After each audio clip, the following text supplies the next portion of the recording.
की राष्ट्रीय कार्यकारिणी की बैठक जो 2 दिनों तक चली और इस बैठक में तमाम मुद्दों पर उमर अब्दुल्ला समेत पार्टी के विधायकों और नेताओं ने मंथन किया।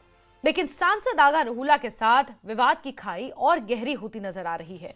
बैठक में आगा रुहुल्ला शामिल नहीं थे, जिस पर उमर अब्दुल्ला ने खुलकर कहा कि उमर अब्दुल्ला ने यह कहा कि आगा रुहुल्ला का नाम लिए बिना निशाना साधा। उन्होंने कहा कि जो अनुशासन में रहेगा वही इस बैठक का हिस्सा था और अनुशासनहीन उन्होंने आगा रुहुल्ला को करार दे दिया।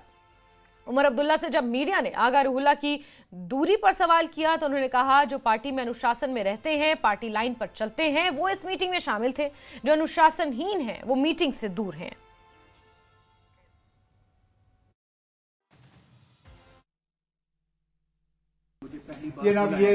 ये कमेटी उन लोगों के लिए है जो पार्टी का डिसिप्लिन समझते हैं।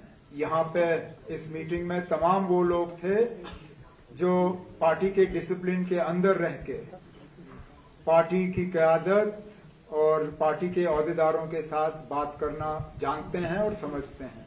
मुझे हैरानगी इस बात की है कि उस शख्स का ज्यादा फिक्र आपको है बनिस्बत के हमें। ये कमेटी वहीं इस मीटिंग में